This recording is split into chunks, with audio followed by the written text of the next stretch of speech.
Yeah, this is Roger from Inner Circle, This is Ian from Inner Circle. and we with the Tropical Riddimz.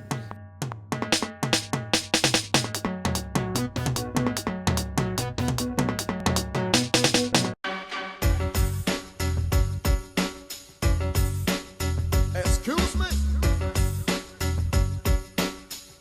When I was a little boy, my sister them used to love Benny King, the Drifters, all them little things, 6, 7 years old, hear them thing play. But the biggest for me was the first time I saw live music. I didn't know it existed. I thought it was only on the radio or on record. When it's live music, I said, damn.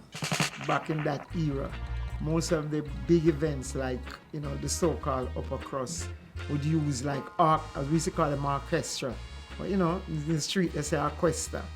So you'd have the horn section, 9 players, conga player, singers up front. A big band. Yeah, Byron Lee, the Mighty Vikings. Before us, there was Keshin, Carlos Malcolm. Wasn't so much on the electronic side. Yeah, more acoustic. More acoustic, because even them they that stand-up bass.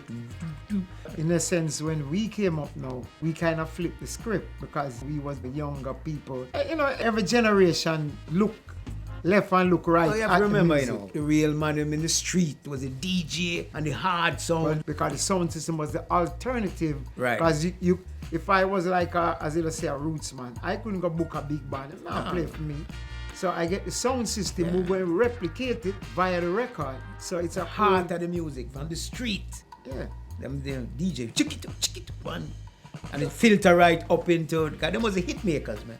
Them was the man who bring the heart and soul of the music. Tropical Riddimz is brought to you through the kind courtesies of Being a young person them days, 25, 26, we got booked to go to San Francisco to back up to Sonny Maytals, Dennis Brown. But when him say Miami and then 6 hours to go. San Francisco? You said to yourself, wait, is the end of the earth you go? We never know them places. So we reached into San Francisco and Toots was delayed in New York. So we had to just like a makeshift rehearsal, just listening to the record and trying putting everything together. And then you look out and say to yourself, some of them places, I said, how do you know Toots tune? So we never have no internet and no Facebook and no Instagram those days.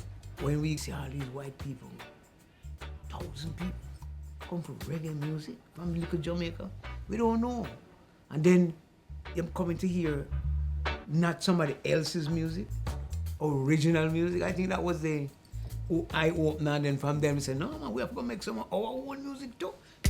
Music things in those days, remember, you used to have regular, used to call them sidemen who would go into the different studios and play. But what it did create is every set of people had a sound. So when we actually came in the studio, we took a little of the live sound and bring it in the studio because, a studio production is different from, playing live. So you have to, you have to watch your bars, you have to watch where you're going to put your dynamic. You had great guys like Sly and Robbie who came and changed it up. So whatever the progression was, say, all right, gentlemen, G to D with a steady rhythm. Steady rhythm.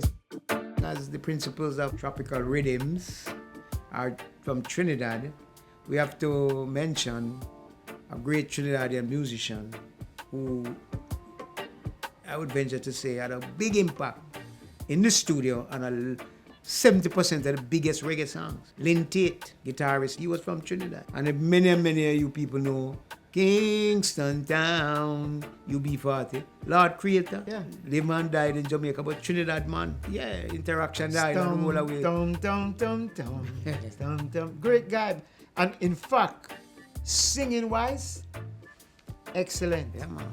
But I show you again, Billy Ocean. Yeah, Billy. In essence, and sometimes a reggae man will eat off your head.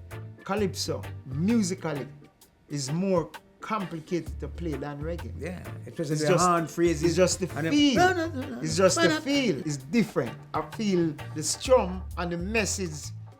Gary was a wanted man. Message. That's what I used to like from Calypso. Especially Sparrow. Yeah, Kitchener, 67, Shadow. Yeah. That's what we used to hear. Steel Pan. You know, Steel Pan, Desperados, Desperado. North Star. You understand? You listen to those songs and you get inspired.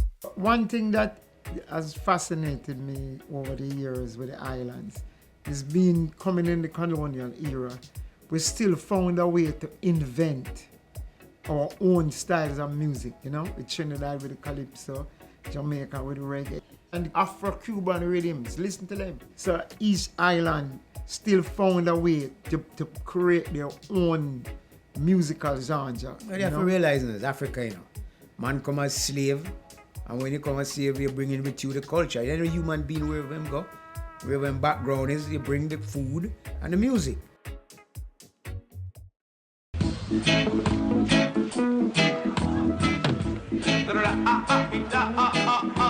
Hear them say, dreadlocks get living a tenement. Dreadlocks get living a tenement, yeah. Jacob, you'll have to do a whole program on that, you know? Jacob used to come around all the time and tell the singers that we had at that time that them doing good like him was the best in the world. I'm going, Jacob, confidence is good. It was comical. It's like, oh, you go on, man. Oh, you think me's a joke singer, and, you know? One day you're gonna need Jakes.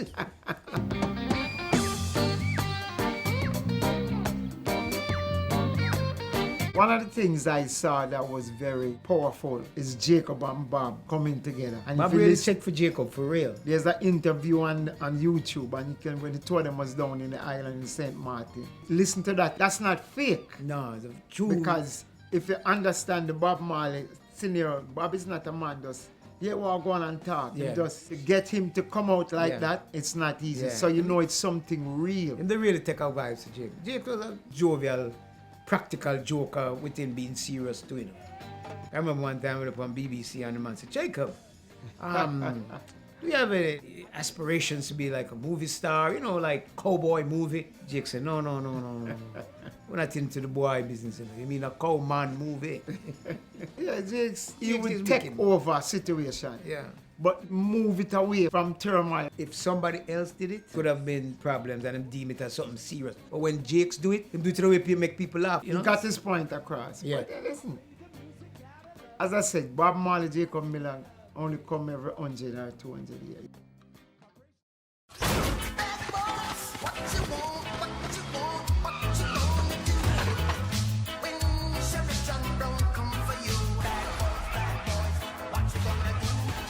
I always tell people who come in the business that the P, publishing, is your what?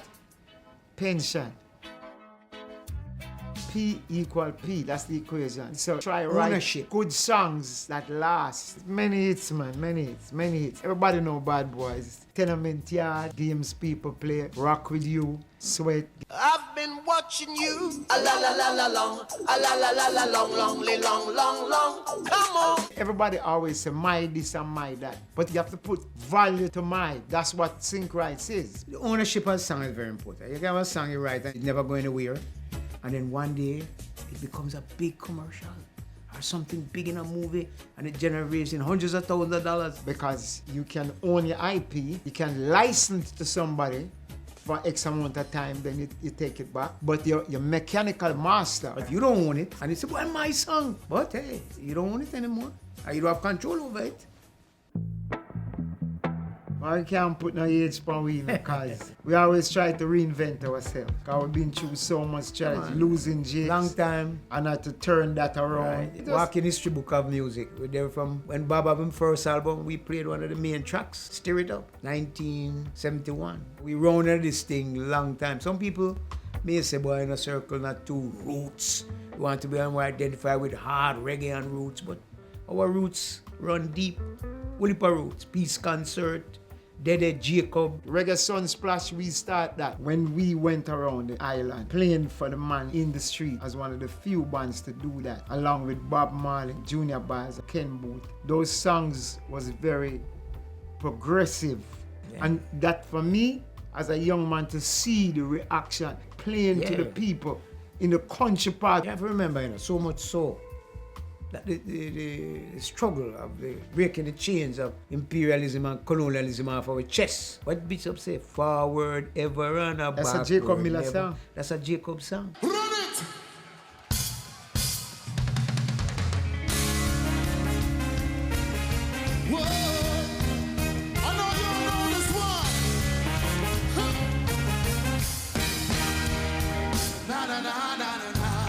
Jimmy Cliff said to me one day, he said, Roger, you have to blow your hand too, you know.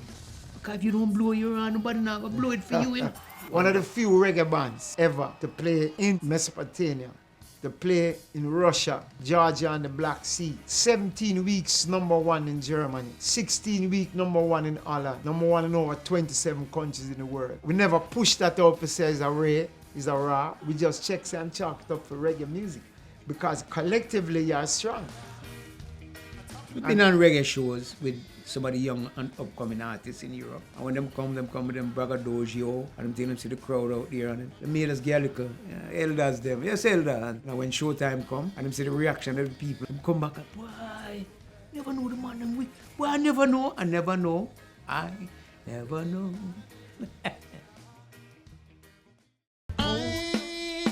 I'm just a rubber-dub soldier, fighting to keep the rockers alive. Oh, I'm just a rubber-dub soldier, fighting to keep the rockers alive. Rhythm again, come on. Yeah man, our legacy is there written in the annals of reggae history. Man. The songs can speak for themselves and it's good to be remembered, really good to remember. The song's gonna live for a long time. There's no doubt about it. And every time you hear that song, remember in a circle, longevity. Staying power. As Seymour Nurse for the cricketers who know cricket, stay at the wicket. And the runs will come. And keep batting and the runs will come. A lot of people, they want it and make it big, but you know, you poof and gone. We look at it in this way. If you come from this, you can't go wrong. Loving our heart for each other, man. As the world gets smaller, we need to embrace each other more in a brotherly way. Too much gun thing. That's we what need more loving. We love the gun business. That's what we need to stop. Really, that's a pledge I'd like to send out to all my Caribbean people.